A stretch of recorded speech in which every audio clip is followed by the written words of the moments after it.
Hello everyone, मैं आपका दिल से स्वागत करता हूं मेरे चैनल पे। हाँ, मुझे बहुत देर हो चुकी है, मैंने कोई अभी वीडियो रिसेंटली अपलोड नहीं की क्योंकि मेरा थोड़ा सा ऑफलाइन क्लासेस की वजह से मेरा काम चल रहा था, तो उसकी वजह से थोड़ा सा डिले हो गया था। लेकिन मैं अभी यूट्यूब की जो आइल्स की क्लासेस हैं वो मैं कंटिन्यू करने जा रहा हूँ। तो जो आज का हमारा टॉपिक होगा वो होगा लिसनिंग के बारे में, आइल्स लिसनिंग।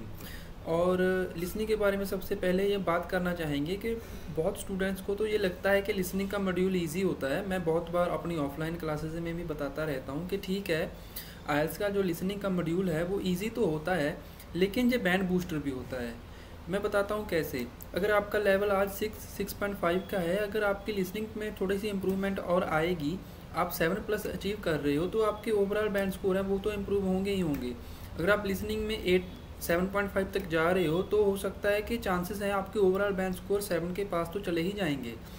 आप सोच के देखो कि अगर आपके बैंड ओवरऑल 6.5 या 6 आ रहे हैं और उधर लिसनिंग में आपके स्कोर 6.5 या 6 हैं, तो आप उसको इम्प्रूव और कर सकते थे ना।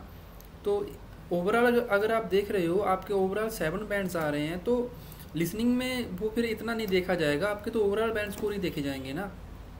एक बार आप आइल्स कर रहे हो, मैं यही नहीं कह रहा कि आपने बाहर नहीं जाना है, लेकिन जब आपकी फ़ाइल लगेगी, आपकी इनटेक आएगी, उससे पहले तो आप फ्री हो के ही ना, उससे पहले तो आप जॉब कर ही सकते हो। अगर उस समय आप जॉब करना चाहते हो तो जो बहुत सारे सेंटर्स हैं, जो अच्छे सेंटर्स हैं, वो क्या कंसीडर करते हैं, ओवरऑल 7 बैंड्स मिनिमम। तो लिसनिंग में अगर आपके बैंड स्कोर अच्छे आ रहे हैं तो आपके रेज़्यूमे में भी बैंड स्कोर अच्छे आएंगे ही ना।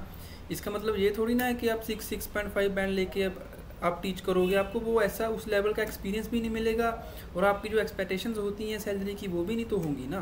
तो आज की मेरी वीडियो उन स्टूडेंट्स के लिए है जो कह रहे हैं कि मुझे बैंड स्कोर तो अच्छे चाहिए लेकिन वो इजी मॉड्यूल को इतना ध्यान ही दे रहे हैं।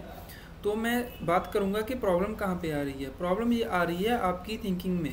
आप सेटिस्फाई होते जा रहे हो लिसनिंग में, आप प्रैक्टिस तो कर रहे हो, लेकिन आप जब स्कोर आपके आ रहे हैं 6, 6.5, 25, 26, 27 आपके ठीक हो रहे हैं, तो आप सेटिस्फाई हो, आपको लगता ही नहीं है कि मुझे और बैंड चाहिए, तो वहीं पर आप स्टक हो जाते हो। अगर आप अपने माइंड में ये बात लेके नहीं आओगे कि how can I improve further, how can I get 7, 7.5, even 8.58, तो कैसे इम्प्रूव करोगे। तो अगर आप पहले इम्प्रूव करना चाहते ही हो तो सबसे पहले आपको करना क्या होगा वो मैं आपको बता रहा हूँ। क्या करना है, सबसे पहले 40 क्वेश्चंस होते हैं and we have different type of questions, fill ups, MCQs, ऐसे बहुत सारी टाइप्स होती हैं। तो first 10 questions and last 10 questions we only have fill ups. अगर मैं आपसे कहूँ कि आप जो 1 वर्ड की फिलअप्स अभी आ रही है, तो फर्स्ट 10 और लास्ट 10 तो आप 20 आउट ऑफ 20 करेक्ट कर सकते हो ना, उसमें तो कोई बड़ी बात नहीं है।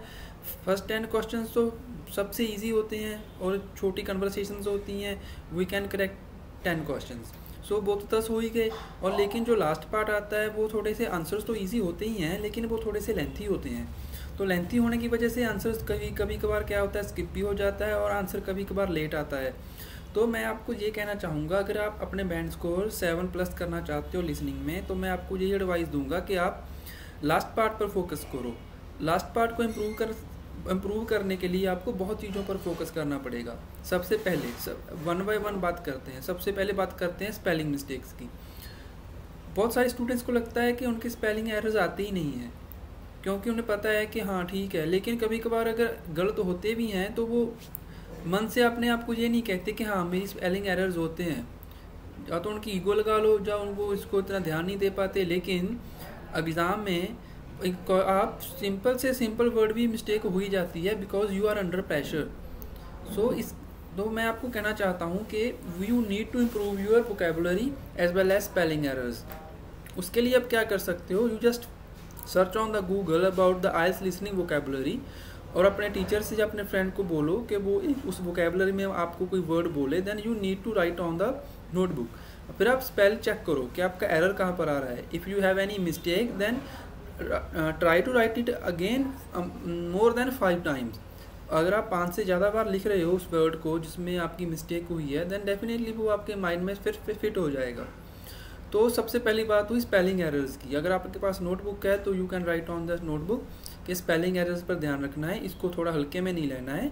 जो वर्ड्स की प्रोनाउंसिएशन होती है वो कुछ और होती है इंग्लिश में, और जो वर्ड्स के राइटिंग में होता है कुछ और होती है। Sometimes we have silent words, और ये टिप उन स्टूडेंट्स के लिए भी है जो स्टूडेंट्स के 6 बैंड भी नहीं आ पा रहे हैं। तो उन स्टूडेंट्स को मैं एडवाइस करना चाहूँगा, if you want to fulfil just your criteria like 6 band और 6.5 band, just focus on your improving the spelling errors. First 10 question and last 10 question we have 20 fill ups. अगर आपके 20 क्वेश्चन में 20 क्वेश्चन ठीक जा ही रहे हैं, then you just need 3 another exact answers, आपके 6 बैंड हो जाएंगे। जस्ट थिंकिंग ना, 20 और 3 और पीछे जो 20 क्वेश्चंस बचे हैं उसमें सिर्फ 3 करेक्ट करने हैं, then you will satisfy your criteria. तो इसके लिए मैं आपको यही एडवाइस करूंगा कि आप स्पेलिंग पर फोकस करें। नो मैटर कि आप 6 बैंड लेना चाहते हैं, 6.5 आपकी या फिर 8 है, स्पेलिंग एरर पर जरूर फोकस करें और फर्स्ट 10 और लास्ट 10 पर फोकस जरूर करें। सेकेंडली बात करते हैं कि फिलअप्स कैसे इंप्रूव कर सकते हैं। सबसे पहले तो आपको वर्ड लिमिट का ध्यान रखना है, वो मोस्टली 1 वर्ड ही आती है, कभी कभार हो जाता है 2 वर्ड में आ जाए, तो वो ध्यान रखना है। और दूसरी बात, ग्रामर पर फोकस किया जाए। ग्रामर पर फोकस कैसे कर सकते हैं? सबसे पहले तो आप प्रेपोजिशन में फोकस करें। प्रेपोजिशन में जैसे इन आ रहा है, फिलअप से पहले एट आ रहा है, ऑन आ रहा है, अबव आ रहा है, बिलो आ रहा है, उस पर आपको ध्यान रखना पड़ेगा कि आंसर कैसा आएगा। जो आपको टाइम मिलता है ना, you just need to think about what type of answer it could be. आपको इमेजिन करना पड़ेगा, आपको उस आंसर पर जाने से पहले ही जो रीड करने का हमें टाइम मिलता है, उसमें रीड करने का हमें गेस करना पड़ता है। आप गेस करो कि आंसर कैसा आएगा, वो नाउन आएगा या एडजेक्टिव आएगा या वर्ब आएगी, ठीक है। उसके बाद आपको ध्यान रखना है सिंगुलर प्लूरल का। मैं गारंटी के साथ कह सकता हूँ एस और ई एस जो आपका सिंगुलर आंसर आता है उसमें एरर जरूर आएगा ही आएगा। ऐसा कोई स्टूडेंट है ही नहीं जिसमें वो एरर ना आए। वो अलग बात है कि स्टूडेंट मानता नहीं है।